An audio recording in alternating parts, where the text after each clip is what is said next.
Hello everyone, ये हमारी book है BHDC 134 हिंदी गद्य साहित्य। आज हम इसकी इकाई नंबर 9 करेंगे, जिसका टाइटल क्या है, वापसी। ये कहानी है जो कि उषा प्रेमवदा जी ने लिखी है। आज हम इसके बारे में पढ़ेंगे। इकाई नंबर 9 है ये हमारी।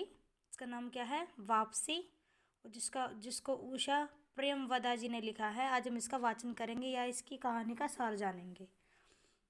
वापसी कहानी उषा प्रेमवदा की प्रसिद्ध एवं महत्वपूर्ण कहानी है। इस कहानी में एक रिटायर्ड व्यक्ति गजाधर बाबू के अकेलेपन के अनुभवों को दर्शाया गया है। मतलब ये कहानी, वापसी कहानी किसने लिखी है, उषा प्रेमवदा जी ने लिखी है। किसके ऊपर लिखी है, एक रिटायर्ड व्यक्ति है गजाधर बाबू, उनके ऊपर ये कहानी लिखी गई है। हम देखते हैं कहानी का सार। उषा प्रेमवदा की प्रख्यात कहानी वापसी एक रिटायर्ड व्यक्ति गजाधर बाबू के अकेलेपन की कहानी है। गजाधर बाबू 35 साल की रेलवे की नौकरी के बाद रिटायर होकर अपने घर परिवार के बीच लौटते हैं, जहां उनकी पत्नी, विवाहित बेटा अमर, एक बेटा है अमर जिसकी शादी हो चुकी है, और उसकी पत्नी, छोटा बेटा एक नरेंद्र है और एक बेटी बसंती रहती है। गजाधर बाबू के लौटने से घर की पहले से चली आ रही व्यवस्था में व्यवधान पड़ जाता है। वे जिस भावनात्मक स्वागत की उम्मीद अपनी पत्नी और बच्चों से कर रहे थे, वैसा कुछ नहीं होता।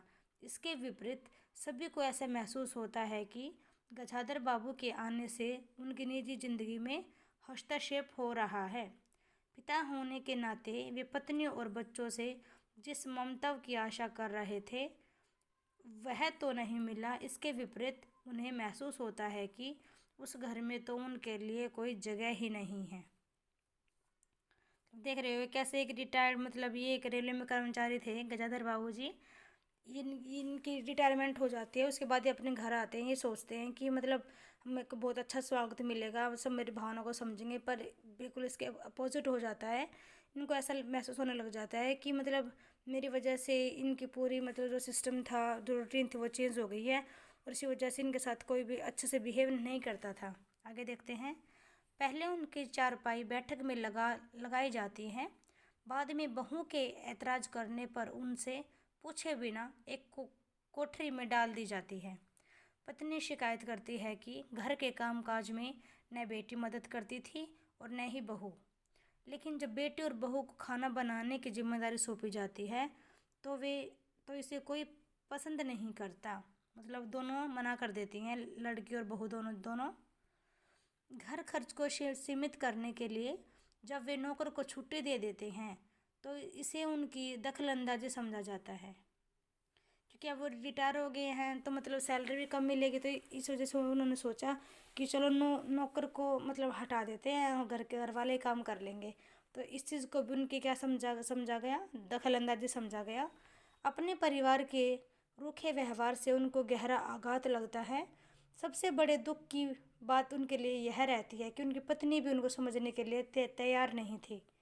गजाधर बाबू जिस अकेलेपन से भाग कर आए थे, वह अकेलापन अपनी पत्नी और बच्चों के बीच कम होने के बजाय बढ़ जाता है। इस निराशा में वे वापस उसी छोटी सी जगह पर लौट जाते हैं जहां वे रेलवे की नौकरी करते थे। एक चीनी मिल में नौकरी करने के लिए वे अपनी पत्नी से साथ चलने के लिए कहते हैं, लेकिन वह मना कर देती है। मतलब कि लास्ट में वो सोचते हैं कि यहाँ पे रहने का तो कोई फ़ायदा नहीं है घर में। वो दोबारा से जाने की कोशिश करते हैं, तो सोचते हैं जाने की कि मैं रेलवे की नौकरी करते थे, उसके पास में एक चीनी की मिल थी, तो उन्होंने सोचा कि मैं यहाँ पे नौकरी कर लेता हूँ। तो उन्होंने अपनी वाइफ से कहा कि चल मेरे साथ, तो उनकी वाइफ भी उसको मना कर देती है और वो अकेले चले जाते हैं। तो इसलिए इस कहानी का जो शीर्षक है वो वापसी है। एट लास्ट यदि हम देखें तो वर्तमान जीवन की विसंगतियों और विश्रृंखलाओं का चित्रण करने में सिद्धहस्त लेखिका कौन उषा प्रेमवदा ने प्रस्तुत कहानी वापसी में एक निम्न मध्यवर्गीय परिवार के बिखराव का मार्मिक चित्र प्रस्तुत किया है। बताया है कैसे मतलब एक मिडिल क्लास फैमिली है और वो भी मतलब अलग अलग बिखरी हुई है, उनको एक दूसरे से किसी से कोई मतलब नहीं है। ये हमारी कहानी थी वापसी, जिसको हमने अच्छे से समझा। मैंने आपको इसका पूरा सार बताया है कि एक वापसी जो कहानी है, इसकी लेखिका कौन है, उषा प्रेमवदा जी इसकी लेखिका हैं। और ये है कहानी एक रिटायर्ड व्यक्ति गजाधर बाबू की कहानी है। इसको हमने अच्छे से देख लिया है। तो ये हवाला हमारा था चैप्टर नंबर 9 वापसी कंप्लीट हो गया है।